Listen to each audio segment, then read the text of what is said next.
Hi there. Welcome to another edition of Jamaica Magazine. I'm Adrian Atkinson. In today's show, we'll look at a partnership in agriculture that is helping the sector to grow.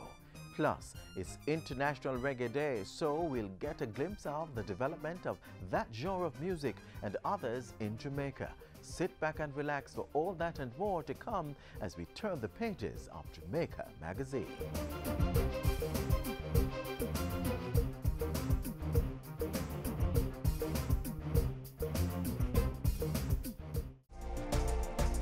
Cancer, stress, high blood pressure. Guard yourself against these potentially deadly conditions by eating healthy. Give your body long life with foods such as low-fat milk, dried and fresh peas and beans, unsalted nuts and seeds, fresh vegetables, fruits and coconut water, and eliminate processed seasonings such as seasoning salt, soy sauces and ketchup. When it comes to meats, remember to remove the skin to reduce the intake of fats and oils. Meats should also be baked, steamed, grilled, or roasted. Fish is also a preferred protein option. To eat healthy, fill your body with a variety of foods from all the food groups. And remember, eat at a slow pace and in small bites to help aid digestion. This helps to maintain a healthy, balanced, and nutritious diet, strengthening your body to ward off illness and prolong life. In the next feature, a group of farmers show how using the land, maximizing on training opportunities, and establishing strong partnerships have enabled them to improve efficiency in agricultural production. Find out more in this feature.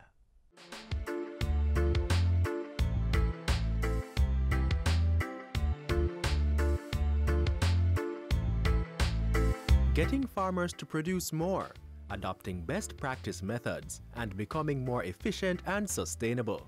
The Ministry of Industry, Commerce, Agriculture and Fisheries has aligned itself with partners to grow the agriculture sector. One of those partners is the World University Service of Canada, WUSC Caribbean. They have been providing resources and technical support to small and medium-scale producers in order to boost agricultural outputs in 5 targeted crops. These are Irish and sweet potato, onion, ginger, and sweet yam. The work is being done through the promotion of regional opportunities for produce through Enterprises and Linkages Propel project. The 5-year project, which started in 2013, also provides assistance to establish market linkages. We want holistic, integrated approaches between all the different actors in the marketplace. Propel as a support entity, helping farmers to produce and also to produce quality products, has helped us as a marketing company to be able to push marketable goods into the supermarkets, the wholesales, into the restaurant areas, into food service, into the hotel industry. We are targeting a total of 5,000 farmers in Jamaica by the end of the project. We are very close to 3,000 and we are profiling all those farmers. By the end of March next year, we hope to have about 3,500, and by 2018, when we leave, about 5,000. Jamaica is one of 5 Caribbean countries where the $1.9 billion project is being implemented. The others are Barbados, Dominica, Guyana, and St. Lucia. To help them care for the crops, farmers are given training in when to spray, what chemical to use, and how to protect themselves. The day you plant your potatoes, you'll have spent 70% of all your money. And if you don't care it well for the next 12 weeks, you could lose everything. The training has also built the capacity of farmers who are now providing the service to other farms. We were able to provide 9 of these guys with pumps, overalls, water boots, and they're now spraying and running their own business, providing service to the other farmers. Training was provided by the Rural Agricultural Development Authority and Level 1 certification by the Heart Trust NTA. I love it. I feel like a professional already. You understand? So I just wanted to take each step at a time and go forward. Through the Propel project, farmers are introduced to new technologies that will allow them to reduce production cost, become more efficient, and produce more. This includes plastic mulch, which is a weed control method, and micro greenhouse technology applications. Manual reaping time of potato will also reduce significantly with the introduction of a harvesting machine. From what I'm seeing, it is quite satisfactory to me, because it is my intention now to make sure I get one of these machines, because I'll be able to plant more potato and I would see a better income for myself. Minister without portfolio in the Agriculture Ministry, J.C. Hutchinson, was in Manchester for the demonstration of the harvesting machine and acknowledged the work being carried out under the Propel project. It's one where I think we are going to have to look to see if we can expand that, we get more equipment like that. This technology here is one where you see that it not only facilitates the cutting down on the growth of weeds, which also eliminates quite a lot of the labor. And by doing that, you are also putting more money in your pocket. The area of research and development is also being strengthened under the Propel project. In May 2016, a Memorandum of Understanding was signed between World University Service of Canada WUSC and the Scientific Research Council SRC. That agreement will build the SRC's capacity to produce clean planting materials for Irish potato, ginger, sweet yam and sweet potato. The agency will be able to supply farmers and companies with virus-free plants and to identify and analyze natural predation for biological control of pests and diseases. There is also partnership with Bodle's Research Station for clean planting materials for ginger. By bringing the different stakeholders on board, the project is creating a sustainable output of planting materials to aid farmers in their production, which should ultimately lead to a steady distribution of produce. We target the sector. We don't target farmers in particular. We provide stimulus, we provide catalyst to the entire sector for it to move from where it is to where it would like to be. So we don't talk about Propel without talking about SRC, without talking about Bodles, without talking about the Ministry of Agriculture, without talking about RADA. Mr. Prasad says he is pleased with the strides Jamaica has made with the project. I'm really very satisfied. Jamaica, for our $87 million that has been contributed so far, I think Jamaica has contributed close to 40 million of that. I mean, I don't have the exact figure, but in terms of production that has reached the high value market, Jamaica has contributed close to 40 million of that. In terms of research and development, in terms of linkages, in terms of getting all people on board to say how do we solve the issues, Jamaica is way ahead of the game.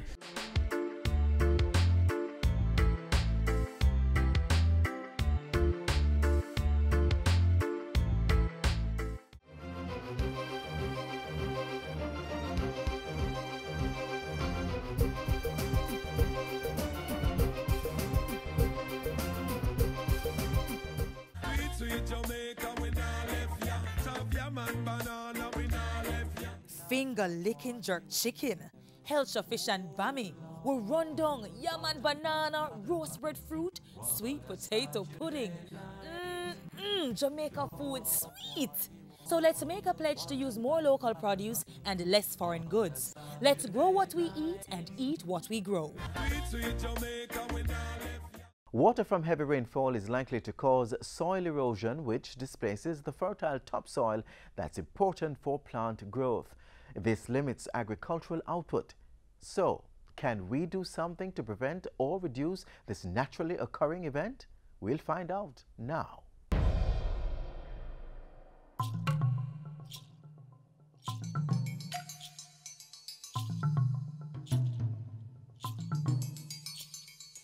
Where the land is steep, massive land slippage is likely to occur.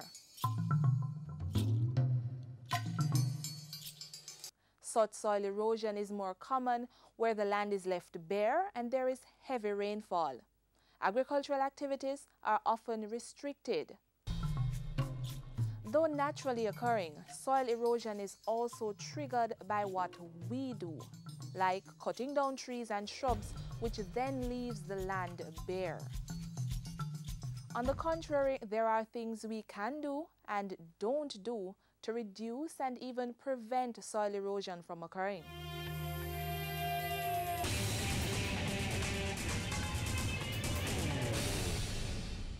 Farmers in the Blue Mountain Range are aware of the need for proper soil conservation practices, not only to protect the environment, but also their crops. Most farmers utilize contour farming, right, as a site conservation technique. We plant coffee along the contour to mitigate soil erosion and to minimize effect of runoff water.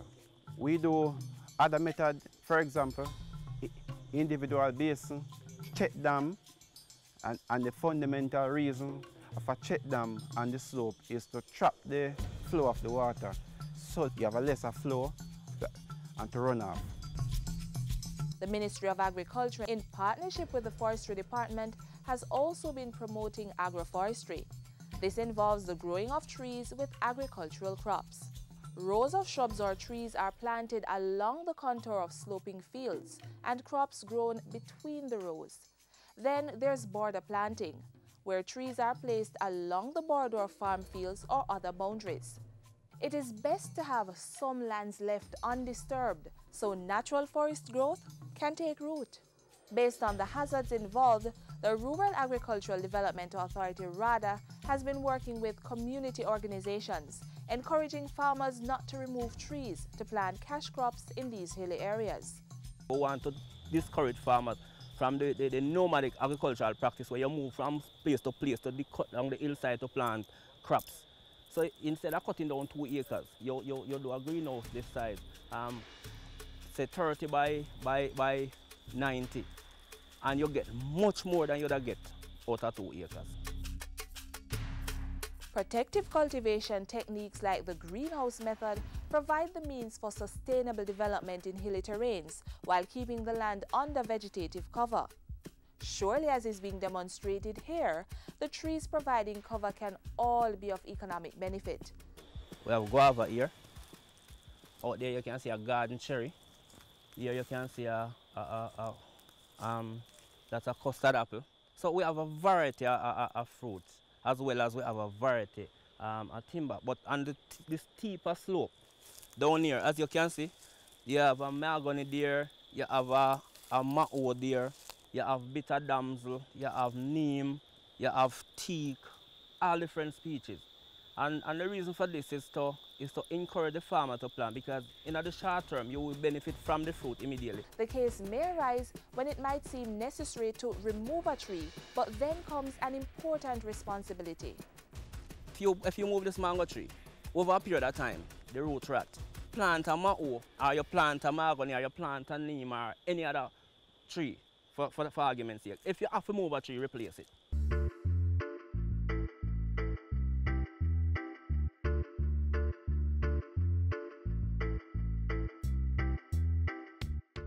Today is being celebrated as International Reggae Day, and our next feature will take you back in history as we look at the transformation and development of music in Jamaica as showcased at the Institute of Jamaica.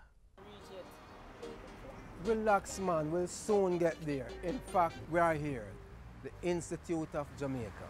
This is where we're going. What is this, Grandpa?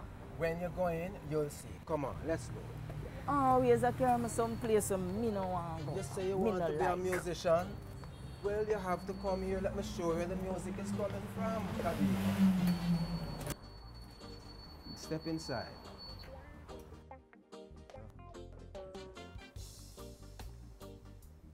See, this is where I wanted to come.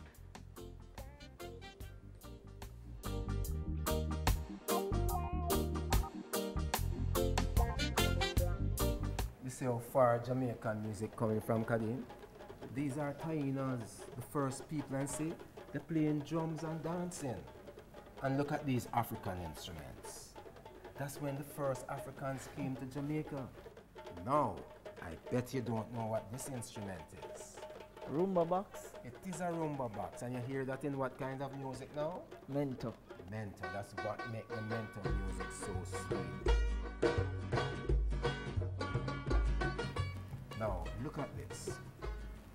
This is jazz music. Jamaica had a rich tradition of jazz.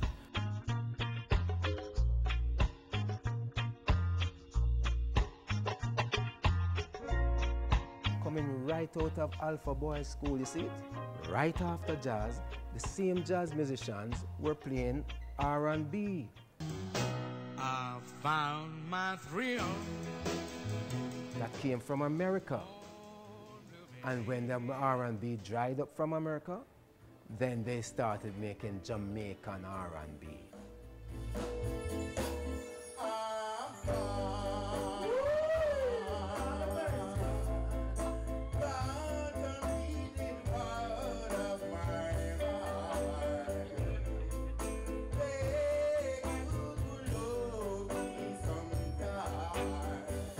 Jamaican turned the R&B around and made their own Jamaican style of R&B music, which then led to ska.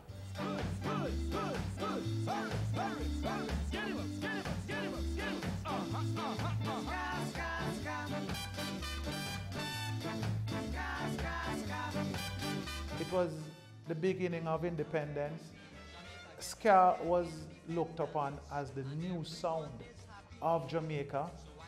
We find in our own identity, not following the American R&B or the ballad or the middle of the road kind of music that was coming from North America and Europe. And so it was very nationalist in its outlook and output. Gather together, be brothers and sisters, we're independent. Join hands to hands, children started to dance, we're independent. Oh, peace and blue. The Lord is still with you. God bless, no one curse. Thank God I'm not the worst. Seems like the music always speak about social issues. A lot of the music is about social issues. After all, life is music and music is life. After ska, you got Rocksteady. Rocksteady, the rhythm, the ska still continue, but the bass rock, and the guitar and the piano, ska same way, but the bass, the emphasis on the bass, so you fall back on you. Well, it look as if we can hear music here.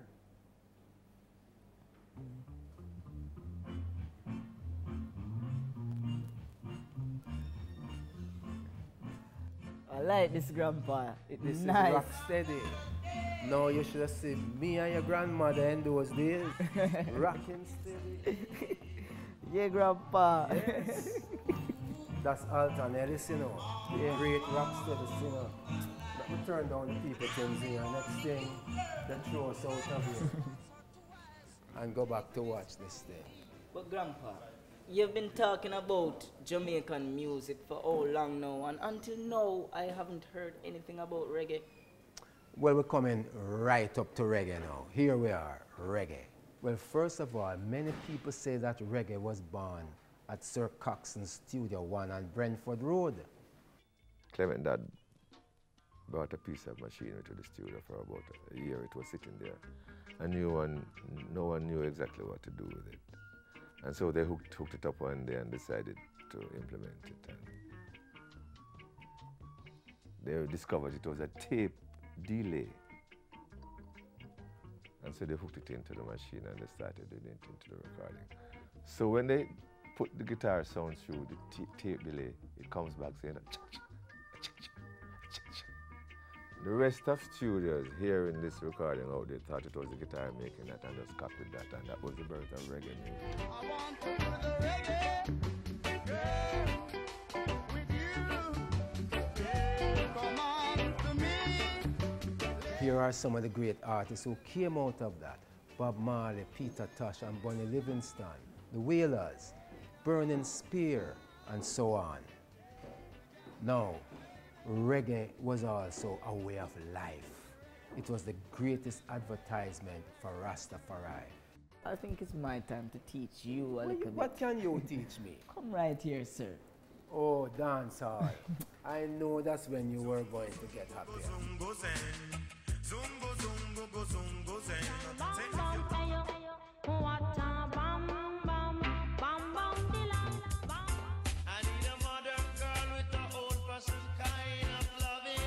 It was also a little bit different in the 80s where you have more artists that come and you have to compete with artists like every day, and the dancehall vibes. When you go into the dancehall, you know, you have to just hold the mic, forget a bus. And now it's different. You just have a CD, go to the radio station and get some airplay. The 90s had these persons like Beenie Man, Lady Saw, and Bounty Killer. Okay. Up to today, Beenie Man and Bounty Killer still have swag. Right now, we have producers that are artists that are producers, and radio jocks who are doing both. With technology, the music is now diverse. We are accepting music on a broader scale. One time gone till you want to hear hip-hop music or techno music being played in a dancehall setting. And that is happening right now. A lot of pop music is being accepted. Disco music, techno music, electro house music is being accepted right now. Hip-hop music is widely accepted right now. So we as Jamaican, we are listening to a wide cross-section of music. That means that we took music and turned it into Jamaican music, and we have given it back to the world, and everything has now come together. Kadim, the tour done.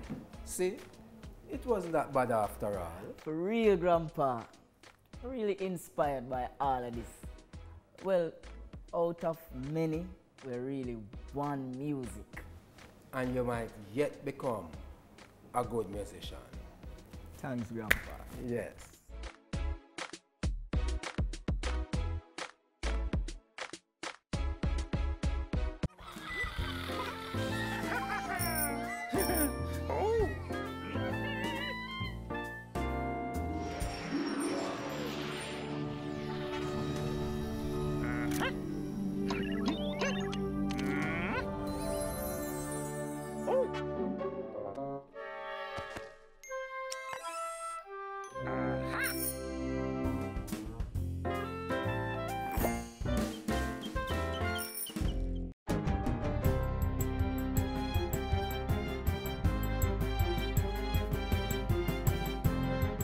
Hi there, I'm Simone Wolf with your JIS News of the Week.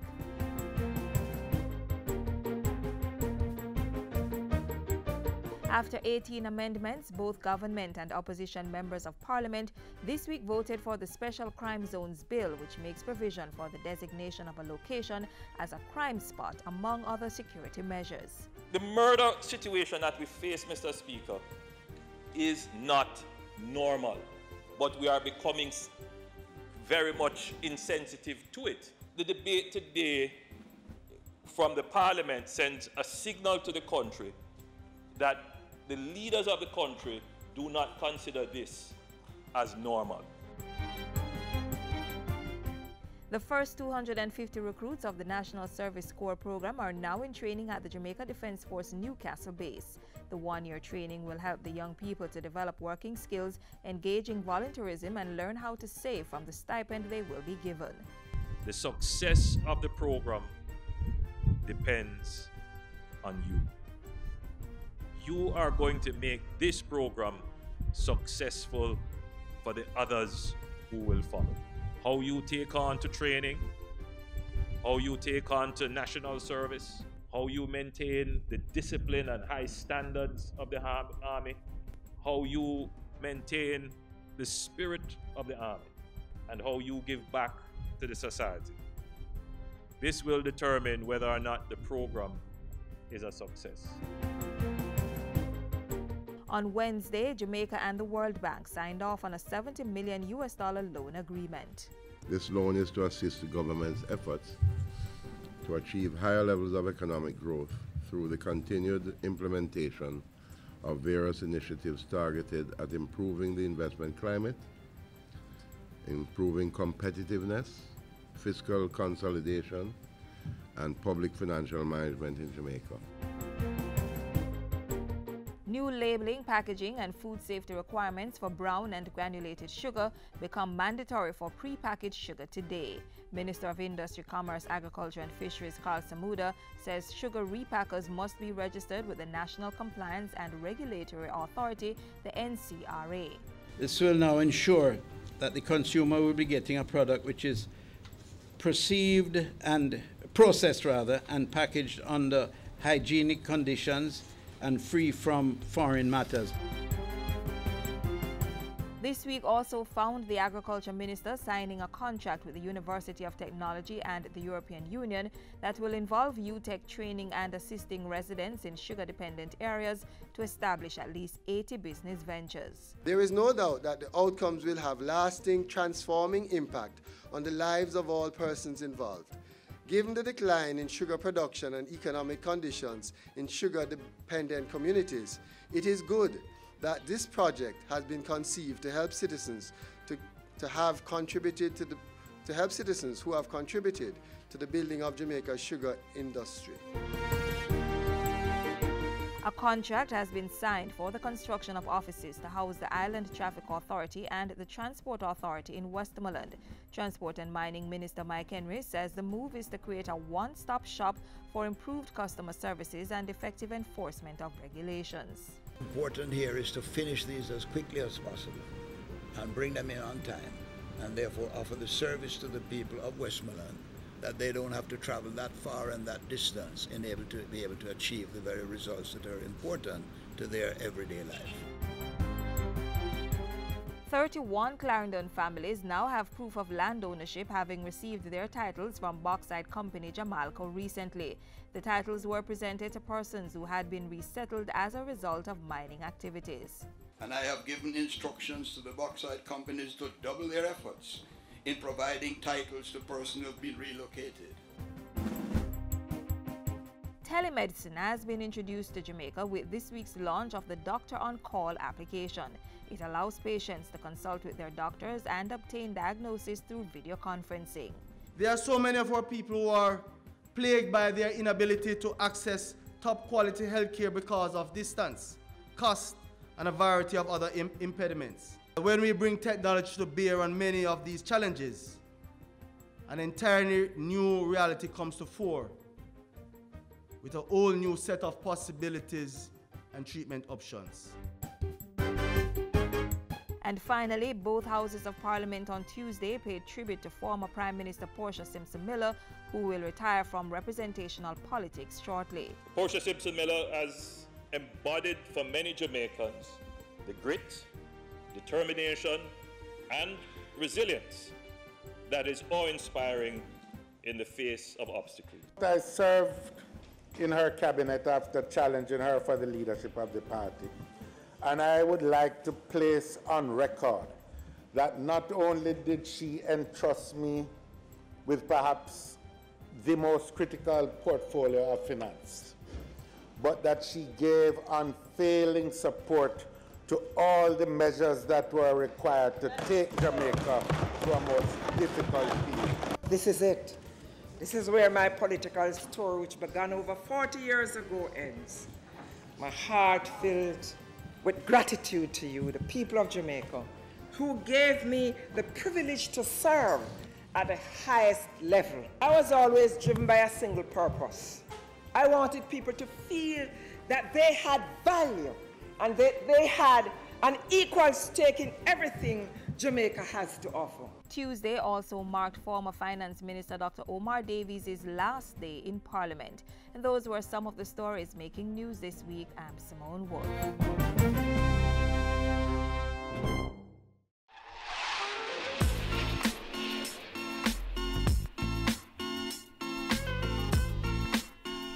And that brings us to the end of today's edition of Jamaica Magazine. Join us again tomorrow when we'll do this all over again. Until then, you can click online at jis.gov.jm and visit our YouTube channel to get the latest government information. Also follow us on Twitter and Facebook and download our app from the Google Play Store to stay informed. I am Adrian Atkinson, wishing you peace and prosperity.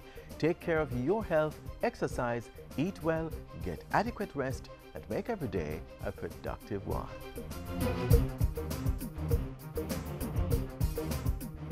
This has been a production of the Jamaica Information Service, the voice of Jamaica.